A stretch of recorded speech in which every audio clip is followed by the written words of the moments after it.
Order up! One heaping hot plate of mac and cheese sliding right to you, Mrs. McAfee. Howdy, y'all. Welcome to PB&J's, where the food is fresh and the conversation is lively. I'm Haley. I'm a volunteer server here at my Aunt Paula Bell and Uncle Jay's diner, just for a few hours a day to get them through the lunch rush. PB&J from PB&J's, from our hands to your belly, Zeke. It's been a challenging job, to say the least, but I'm up for it. It's my pleasure to be of service. Service is lending a hand to help someone else. Order up! Huh? Oh, sorry, I thought I heard the bell ring. Huh, nothing? Could it be that everyone's gotten their food? Mac and cheese there, PB&J there, cheeseburger, cheeseburger, cheeseburger, chips. They've got food? They've got food! Oh yeah, I think everyone's been fed. Guess I'll go home now.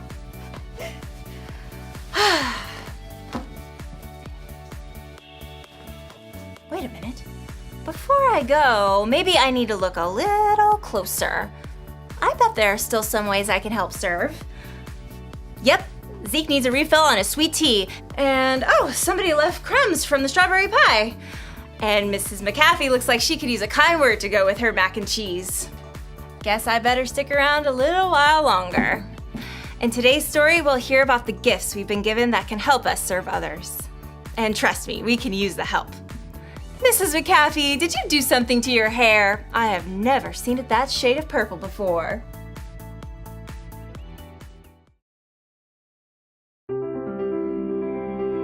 The Bible isn't just a book of random stories. It's 66 different books that come together to tell one story.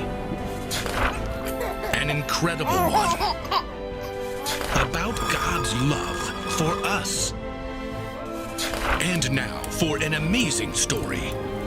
Inspired by the book of 1 Peter, chapter 4, verses 10 and 11. The Bible is filled with words of wisdom that encourage us to love God, love others, love life.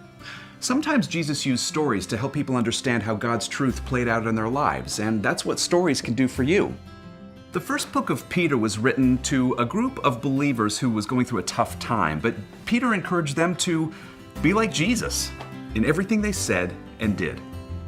Each of you has received a gift in order to serve others, and you should use it faithfully.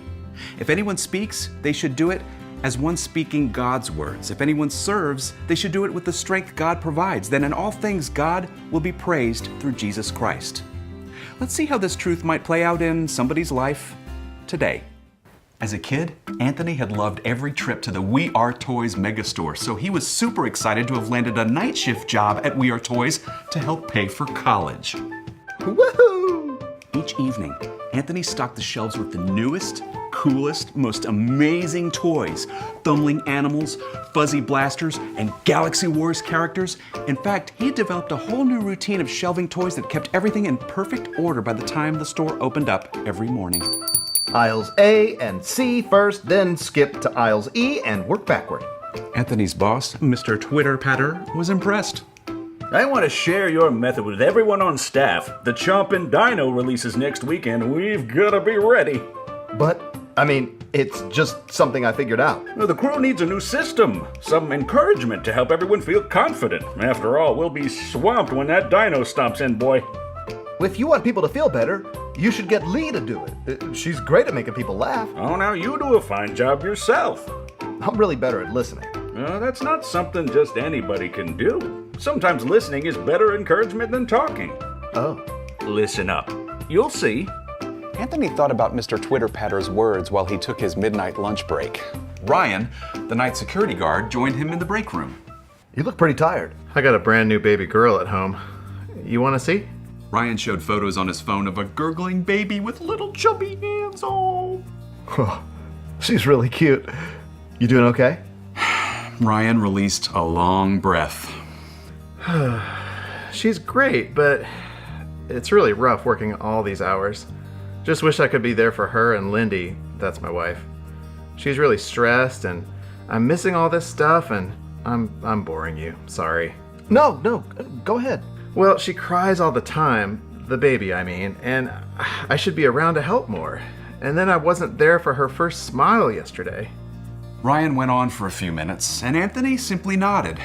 He could tell it was a rough time for Ryan. I know it'll all be fine, but it was really good to get that out. Well, I think you'll be a great dad. I mean, you are a great dad. Thanks, man. Later that night, Anthony showed Keisha, a new worker, how to run the lift. This is my first job. I've never had a real job. I just walked my neighbor's dog. Is that a real job? Did you get paid? Yeah, but I didn't have a time clock. I could do it any time, and I just got the employee manual. It's like 59 pages. I don't know when I'm going to read all that, and when I do, I don't know how I'll remember it all. And what if I drop boxes off the lift? No, don't tell me. I'll be fired. If I get fired from my first job, no one will ever hire me again, except maybe to walk their dogs. Keisha didn't stop talking for the next hour, but Anthony simply held his tongue and smiled. You've been like super helpful. I haven't done anything. But now I know I can totally do this. Thank you. Anthony almost laughed, but Keisha was serious. She had been encouraged just by having someone listen to all of her worries. By 7 a.m., Anthony was ready to clock out and get a few hours sleep before his afternoon classes. But as he handed the keys over to Rita, the sharp-eyed, gray-haired warehouse supervisor, she winced. You made space for the chomping dino shipment? Yeah? You're back okay? Still acting up, but you don't want to hear about that. I know you need to go. Anthony needed to leave. I mean, he was so tired, all he wanted to do was fall into bed. But he could tell Rita needed a boost.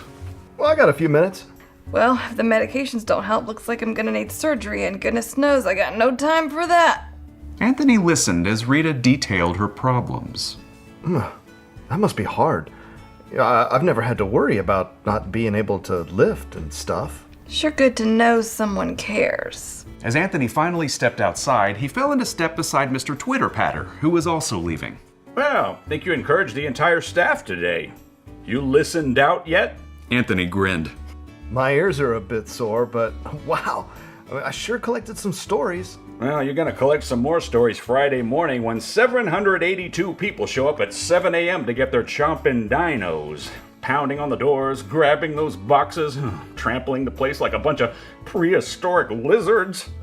Sounds like you could use a bit of encouragement. Maybe so. I'm listening. So Anthony headed home as the sun rose, ready for some well-earned sleep. He was grateful to have learned that his greatest gift wasn't stocking shelves, but keeping his ears open, and that he could use this unexpected gift to encourage those around him.